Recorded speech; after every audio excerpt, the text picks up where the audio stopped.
নমস্কাৰ, মই বুলবুল জমানুৰ। আজিৰ প্ৰতিবেদনত আগবঢ়াইছো বিজেপিৰ লক্ষ্য কি। প্ৰধানমন্ত্ৰী নৰেন্দ্ৰ মোদীক কাৰ্যত বিজেপিৰ নিৰ্বাচনী প্ৰচাৰৰ মূল দায়িত্ব মূৰ পাতি লৈছে। তেওঁৰ লগত প্ৰধান সেনাপতিৰ ৰূপত গৃহমন্ত্ৰী অমিত শ্বাহ আছে। মোদী কেন্দ্ৰিক প্ৰচাৰেই বিজেপিৰ আচল শক্তি। এই কথা 2014 আৰু 2019 লোকসভা নিৰ্বাচনতো প্ৰতীয়মান হৈছিল। প্ৰধানমন্ত্ৰী মোদীৰ নামতেই দেশৰ যিকোনো প্ৰান্তৰ যিকোনো সমষ্টিৰ বিজেপিৰ প্ৰাৰ্থীক জয়ী কৰাবলৈ সক্ষম বুলি বিজেপিৰ নেতৃবৰ্গয়ো বিবেচনা কৰে।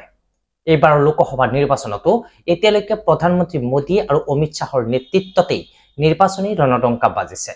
কিন্তু প্ৰধানমন্ত্ৰী মোদীয়ে ঘোষণা কৰা অনুসৰি বিজেপিয়ে অকলে 370খন আসন আৰু এনডিএৰ ফালৰ পৰা 400ৰো পাৰ কৰাৰ লক্ষ্য নিৰ্ধাৰণ কৰা হৈছে যদিও সামগ্ৰিকভাৱে দেশৰ নিৰ্বাচনী প্ৰেক্ষাপটত এই লক্ষ্যত উপনীত হোৱাটো এতিয়া বিজেপিৰ বাবে সহজসাধ্য হৈ থকা নাই।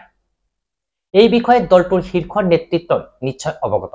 2014 আৰু 2019 বাবে দেশত এতিয়াও প্ৰধানমন্ত্ৰী মোদী অথবা বিজেপিৰ পক্ষত নিৰ্বাচনী ঢৌৰ সৃষ্টি হোৱা নাই। প্ৰথম পৰ্যায়ৰ ভোটগ্ৰহণৰ দিনটোলৈ মাজত মাত্ৰ এটা দিনহে বাকী। পূৰ্বৰ দৰে ভোটাৰৰ মাজত এতিয়াও নিৰ্বাচনী উৎসাহ পৰিলক্ষিত হোৱা নাই। তাৰ মূল কাৰণটোৱে হৈছে শাসক পক্ষৰ প্ৰতি সৃষ্টি হোৱা ভোটাৰৰ এক ধৰণৰ অনীহা আৰু বিৰোধী মৰ্চাৰ সক্ৰিয়তা। তাৰ লগত সংযুক্ত হৈছে নিৰ্বাচনী বণ্ড সম্পৰ্কীয় তথ্যপাতিক লৈ সামাজিক মাধ্যমত আৰম্ভ হোৱা ব্যাপক চৰ্চা। প্ৰথম পৰ্যায়ৰ ভোটগ্ৰহণ অনুষ্ঠিত হ'ব 19 এপ্ৰিলত। সেইদিনা তামিলনাডু, অৰুণাচল প্ৰদেশ, মিজোৰাম, নাগালেণ্ডৰ দৰে ৰাজ্যৰ আটাইকেইটা লোকসভা সমষ্টিত ভোটগ্ৰহণ হ'ব। আন্দামান নিকোবৰ দ্বীপপুঞ্জ আৰু ছিকিম সমষ্টিত দুটাতো সেইদিনাই ভোটগ্ৰহণ অনুষ্ঠিত হ'ব। ৰাজস্থানৰ 12টা সমষ্টিতো 19 এপ্ৰিলতে ভোটগ্ৰহণ অনুষ্ঠিত হ'ব। 7টা পৰ্যায়ৰ ভোটগ্ৰহণ হ'ব লগা এইবাৰৰ নিৰ্বাচনত বিজেপিয়ে 370খন আসন পাবলৈ হ'লে অন্ধ্ৰপ্ৰদেশৰ 25টা, কৰ্ণাটকৰ 28টা, তামিলনাডুৰ 39টা আৰু তেলেংগানাৰ 17টা সমষ্টিৰ ফলাফল দলটোৰ বাবে অতি গুৰুত্বপূৰ্ণ হিচাপে বিবেচিত হ'ব। যোৱাবাৰ লোকসভা নিৰ্বাচনত দক্ষিণৰ এই ৰাজ্যসমূহৰ বেছিভাগতেই বিজেপিৰ ফলাফল ভাল নাছিল। গতিকে যোৱাবাৰতকৈ অধিক আসন পাবলৈ হ'লে বিজেপিয়ে সেই ৰাজ্যবোৰত এইবাৰৰ তুলনামূলকভাৱে উন্নত ভাল ফলাফল লাভ কৰিব লাগিব।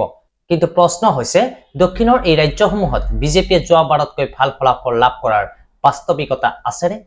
কেৰালাৰ 20টা সমষ্টিৰ কথা বাদেই দিলো। কেৰালাত বিজেপিৰ সম্ভাৱনা সকলোতকৈ ক্ষীণ।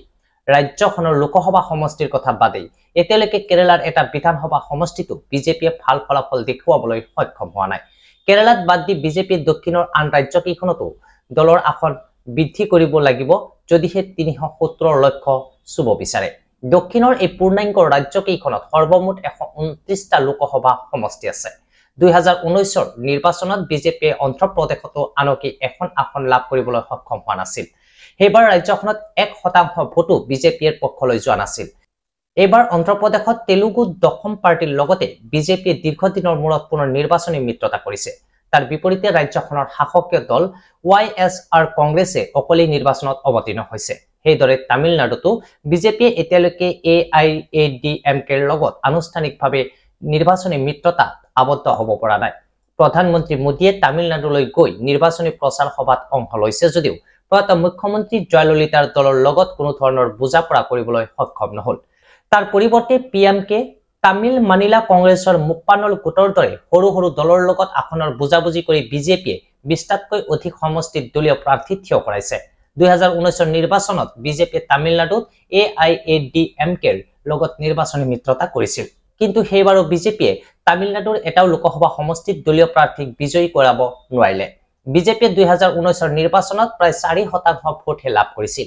সেই হিচাপত তেলেংগানা আৰু কৰ্ণাটকে হৈ পৰিছে বিজেপিৰ বাবে এইবাৰ আশা ভৰসাৰ থল।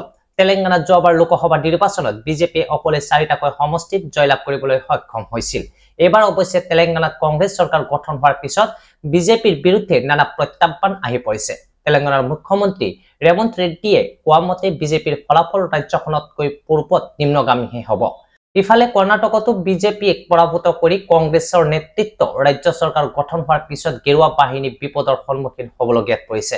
2019ৰ লোকসভা নিৰ্বাচনত বিজেপিয়ে কৰ্ণাটকৰ 28টা লোকসভা সমষ্টিৰ 25টাতে অভূতপূৰ্ব বিজয় সাব্যস্ত কৰিছিল। সেইবাৰ বিজেপিয়ে প্ৰায় 52% ভোট লাভ কৰিছিল।